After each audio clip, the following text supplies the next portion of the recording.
cultura, sobre esse tema de tempos atuais, um dos textos mais atacados da cultura é a 1 de Pedro 3, 1 a 7. Por quê? Porque fala exatamente, começa assim: mulheres, sejam submissas a seus maridos. As pessoas atacam a Bíblia como se isso fosse um horror. Será que submissão é algo ruim? É algo inferior? Se você for para o texto, e agora como estão falando da 1 de Pedro é em grego, o termo em original que é traduzido por submissão é upotasso. Upotasso, em grego, é o mesmo termo que se refere a Jesus como se submetendo ao Pai. E Jesus e o Pai são igualmente Deus, a Trindade, o Pai, o Filho e o Espírito Santo são igualmente Deus, o mesmo termo. Então a mulher é para o marido no mesmo termo, upotasso em grego, que tem a relação de Jesus para o Pai, ou seja, a suportadora, a ajudadora da mulher. É interessante que esse 1 de Pedro, capítulo 3, no verso 1, diz isso, e lá no verso 5, na segunda parte, e o verso 6, a 1 de Pedro, segunda parte 5 e o 6, dá um exemplo de uma mulher submissa que é Sara. Como Sara? Ou seja, Sara é o exemplo aprovado pela Bíblia de mulher submissa. Sara era uma mulher sem opinião? De maneira nenhuma. Sara é uma mulher que tinha opinião própria. É uma mulher que eu diria até obstinada. Mas era uma mulher que podia até errar, mas estava disposta a acertar. E quando via que o marido estava numa situação errada, ela dava a opinião dela, como deu. Sara deu a opinião a Abraão de que a serva, Agar e Ismael deveriam ser criados em outro lugar. Abraão foi contra, mas Deus fala com Abraão, dizendo que naquela situação, Sara falava a vontade de Deus. Então o que está dizendo de mulher ser submissa? Quer dizer o quê? Que a mulher tem que ser a voz de Deus, muitas vezes na vida do marido. Aí você vai mais para frente desse texto, diz assim, que as mulheres não devem achar que a beleza delas está nos adornos exteriores, como joias, vestidos finos. A cultura ataca dizendo que as mulheres não devem se vestir bem. O que é que ela está dizendo na Bíblia? Está dizendo que a mulher, por mais... O valor não está aí, né? Exato. A beleza da mulher não está em algo exterior a ela. A mulher, por mais bem que se vista, por mais bem que se adorne, não deve cair na tentação de achar que isso é a beleza dela. Isso não é a beleza dela. A beleza dela, a Bíblia diz, é o ser interior, que diz no verso subsequente. Então, é único o elemento de libertação, sabe? De libertação do cristianismo. O cristianismo liberta de dentro para fora e promove a transformação genuína. Nunca no cristianismo se propõe transformar de fora para dentro. Que é inviável. Não funciona. Tem um exemplo interessante nas Escrituras que o rei Josias era um rei muito bom. O rei Josias, ele se expôs às Escrituras e em arrependimento rasgou as próprias roupas. Ele foi tão impactado pelas Escrituras que ele quis implementar uma lei civil religiosa. Uma lei civil religiosa. O que acontece é que isso não funcionou. O filho do rei Josias, quando exposto às Escrituras, em vez de rasgar as próprias roupas e arrependimento, rasgou as Escrituras. Então, o cristianismo não propõe mudança de fora para dentro. A pessoa pode estar da forma que estiver, pode ser quem for, pode ser Osama Bin Laden elevado ao cubo. Se verdadeiramente ela quiser, ela vá, entregue sua vida ao nosso Senhor e Salvador Jesus Cristo, e a partir daí a transformação passa a ser de dentro para fora. Como é, professor Vilela, que transformação pode ser sinônimo de liberdade? Só quando a pessoa quer se transformar. E é isso que o cristianismo propõe. Aqui há um lugar em que você pode se transformar de dentro para fora.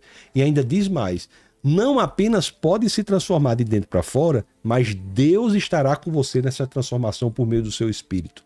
O poder transformador, regenerador do Espírito Santo de Deus caminha com a pessoa. O Espírito Santo é uma pessoa que tem poder, caminha conosco, dentro de nós, para que nós nos transformemos de dentro para fora naquilo que estamos dispostos a fazer. Não há nada no mundo parecido com isso. Todas as visões de mundo religiosas fora do cristianismo propõem escadas que você tem que subir para ir até Deus. O Islã tem 5 elementos que você tem que fazer, o outro tem que fazer não sei o quê. O cristianismo diz, sabe o quê? sabe o que você tem que fazer? Abrir o seu coração. Porque no cristianismo você não vai até Deus, é Deus que vai até você. O que fez o ladrão na cruz, professor Vilela? Para ser salvo. Se arrependeu. Se arrependeu. No último minuto. No último minuto. Não tinha nada que ele fez antes que poderia entregar a Deus, nem tinha nada que ele viria fazer. Eu sempre digo. Ele reconheceu Jesus como Salvador. Como Senhor. Como Senhor e Salvador. Senhor e Salvador. O ladrão não podia nem vir a fazer boas obras, né? Não tinha como. As mãos estavam pregadas na cruz. Não poderia andar nas veredas da justiça, podia? Não. Os pés estavam pregados na cruz. E o que é que Jesus disse para ele? Ainda hoje estarás comigo no paraíso. Isso é impressionante. Nós estamos falando de alguém que não tinha nada a oferecer, que havia tomado café da manhã com Satanás e almoçaria com o próprio Deus. Não existe isso fora. Eu estou cansado de ver pessoas que são radicalmente transformadas pelo poder regenerador de Jesus Cristo na vida delas, e as universidades não estão se debruçando sobre isso. Era para estudar. Os cursos de sociologia eram para estar nas igrejas, para ver a mudança radical de vida das pessoas. Pessoas da Cracolândia, que hoje tem família, tem emprego. Pessoas que eram terríveis e hoje entregaram sua vida ao nosso Senhor e Salvador. Por que a universidade não estuda isso? Por que a universidade não se debruça sobre essas radicalizações da existência decorrentes da entrega da vida ao nosso Senhor e Salvador Jesus Cristo? O que é que está havendo? Por que falta? Porque a realidade está aí. Eu estava nos Estados Unidos com a minha família, nós fomos convidados para almoçar lá na casa de Josh Brown e Candy Brown. São duas pessoas que têm uma formação acadêmica muito sólida, são neurocientistas em Harvard e Oxford. E Josh me falava, dizia assim, Tassos, eu estava com um tumor no cérebro, numa parte que não era operável, inoperável, e desesperado, porque ele é cientista, sabia, e a mulher dele estava grávida, Candy. Putz. Aí ele disse, o que é que eu vou fazer? Aí ele disse, eu vou procurar um lugar em que haja oração em nome de Jesus. Ele procurou, achou até no Canadá, um lugar de oração, que as pessoas oravam fervorosamente, com convicção. Aí ele disse, mas antes eu vou analisar a doutrina por trás do que é pregado lá. Ele disse, Tassos, não tinha como a doutrina ser errada, cara. Porque era assim, seja curado em nome de Jesus. Como é que uma frase dessa pode ter algo errado? Seja curado em nome de Jesus. Para contar a história, ele hoje, quando ele sofreu oração intercessória, Deus agiu poderosamente na vida dele, e em vez de um tumor no cérebro, hoje tem uma cicatriz. A esposa dele, Candy Brown, reuniu fundos da universidade, reuniu pessoas, fez todos os exames para essas pessoas. MRI, que é aquele ressonância magnética, e outros tantos mais, a depender da doença da pessoa. Depois teve uma sessão de oração intercessória, e depois ela reuniu as pessoas, depois da sessão, reuniu as pessoas e fez os mesmos exames de novo. E publicou esse resultado pela editora da Universidade de Harvard, Harvard University Press, no livro chamado Testando a Oração, Testing Prayer. Testing Prayer. Tá lá. E aí a gente vai dizer o quê? O cristianismo é transformador. Eu estou falando de curas do corpo e curas da alma. Não é? Restauração de casamentos. Casamentos absolutamente perdidos, que quando eles se entregam ao nosso Senhor e Salvador Jesus Cristo, tem a célula transformada e resiste a tudo isso. Agora há muitos ataques ao cristianismo, ataques de índole do comunismo ideológico. Todos esses movimentos políticos atacam o cristianismo. O LGBTismo, o feminismo, o antinatalismo, o antipatriarcalismo, o indigenismo, o negrismo. Por quê? Porque o cristianismo liberta a pessoa e esses movimentos querem aprisionar as pessoas. Então, assim, a Bíblia é única, é maravilhosa mesmo. Então, todos deveriam se debruçar sobre as Escrituras, de fato. Até porque foi graças à Bíblia que nós tivemos a criação da mais livre, mais bela e mais próspera civilização da história da humanidade, que foi a civilização ocidental. Se você não conhecer a Bíblia, você não consegue ler Shakespeare, pelas referências que são feitas às Escrituras. Você não consegue entender a história da arte. Pois é. A civilização ocidental é a mais livre, mais bela e mais próspera, mais tolerante civilização já construída na história da humanidade, graças à influência do cristianismo.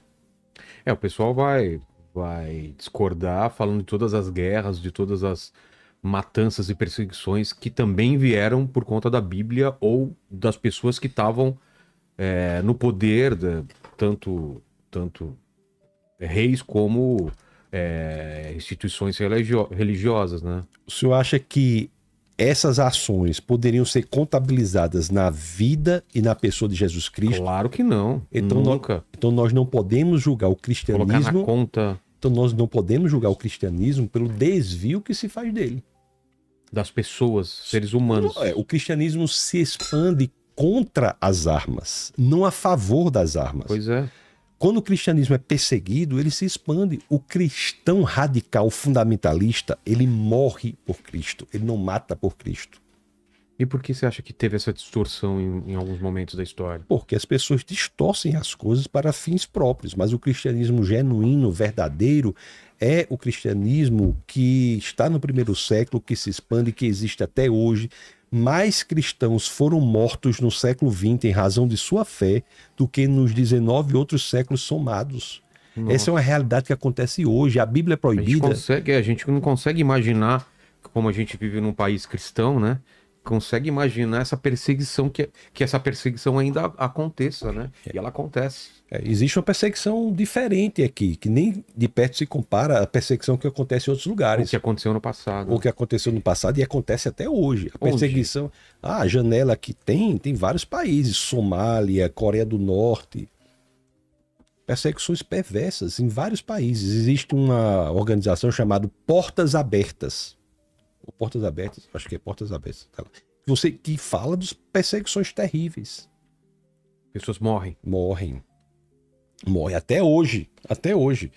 As pessoas morrem de maneira radical. Então o cristianismo, ele de fato, ele molda a civilização. A civilização mais tolerante que existe, que é a ocidental, se dá graças ao cristianismo. Parada gay só existe em país o quê? Matriz cristã. Não existe parada gay em nenhum outro país que não seja de matriz cristã. Ou judaico-cristã. Se você pegar Israel, é o único lugar no Oriente Médio em que isso pode acontecer. Não existe parada gay em país muçulmano, não preciso nem dizer o porquê.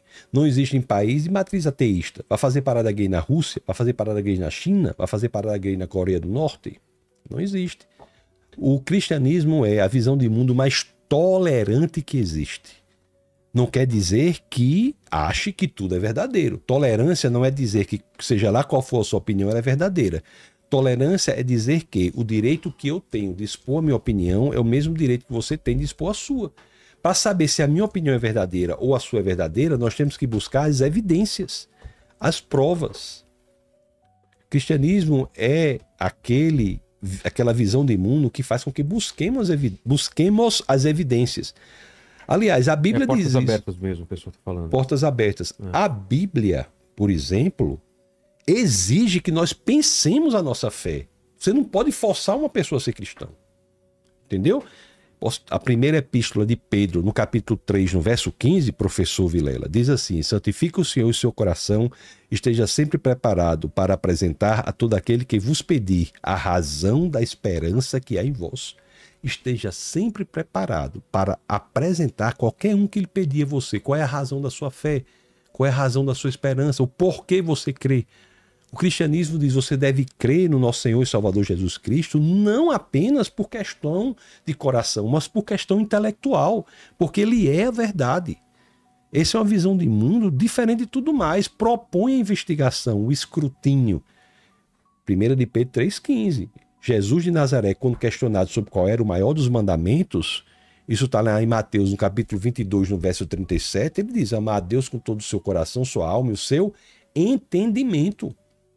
Deus não quer, professor Vilela, que o senhor dê o coração a ele, mas deixe o seu cérebro do lado de fora da porta, não. Devemos amar a Deus por completo, com o nosso intelecto, o nosso coração.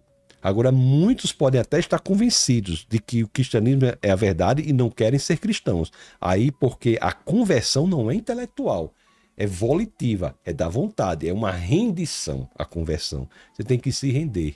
Mas o cristianismo não é contra a razão. Por isso que nós temos no cristianismo um crescimento intelectual muito grande. Vá para qualquer escola da periferia do Brasil, Escolas simples, você vai ver, os melhores estudantes são os cristãos. Porque... Nos presídios também, né? Pois é. Os que têm melhor comportamento são aqueles convertidos, né? Isso. São sim.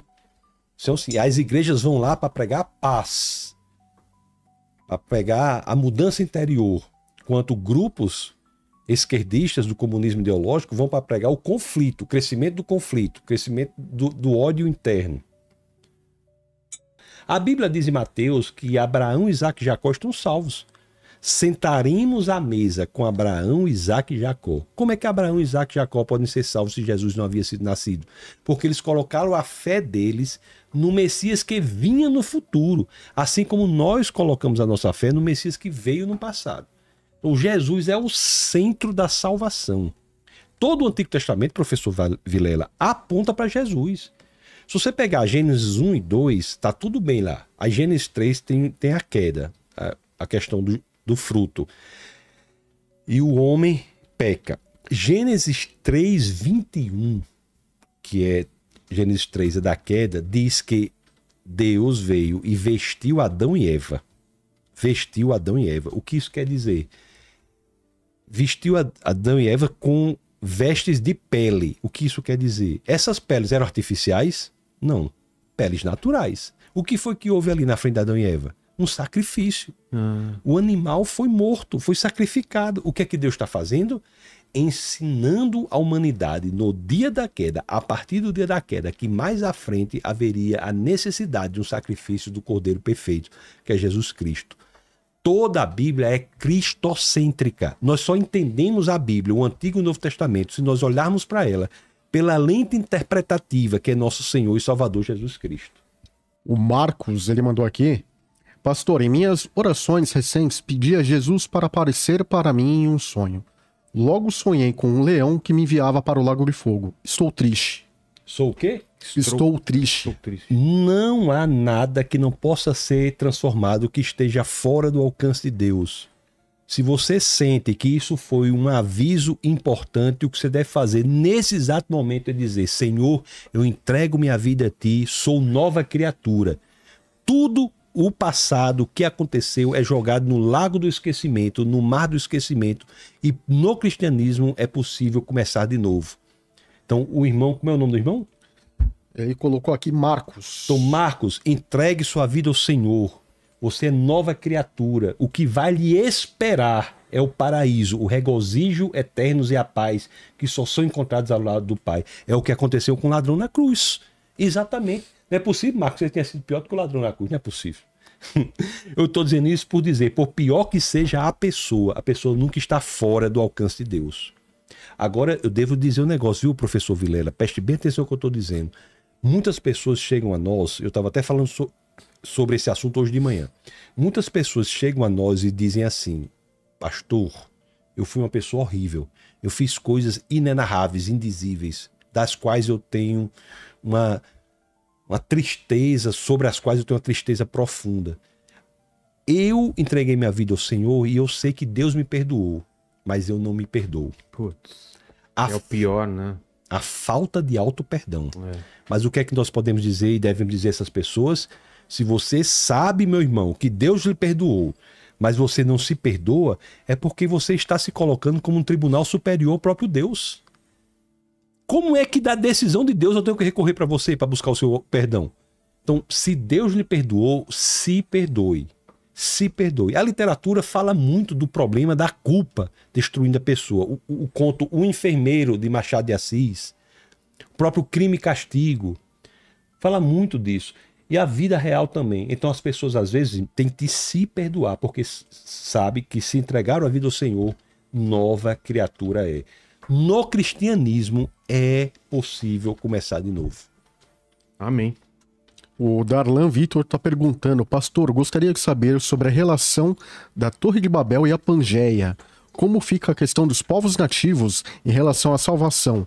Pois na América eles não conheciam a religião. João, no capítulo 1, no verso 1, diz assim: no princípio era o Logos. O Logos estava com Deus.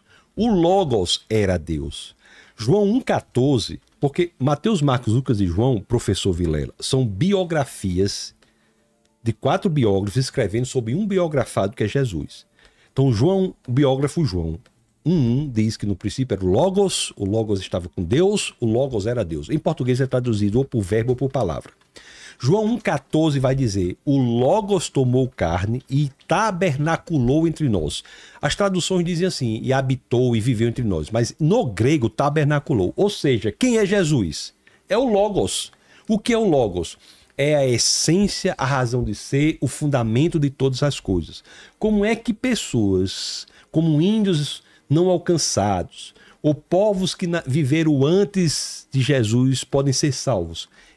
Entregando a sua vida no sentido de entendendo que há uma razão de ser das coisas, há um fundamento de tudo que existe, que é o Logos. Jesus é o Logos. Quando essas pessoas, na revelação que têm, fazem isso, estão da forma de como qualquer outra pessoa, encontrando a salvação graças a este entendimento.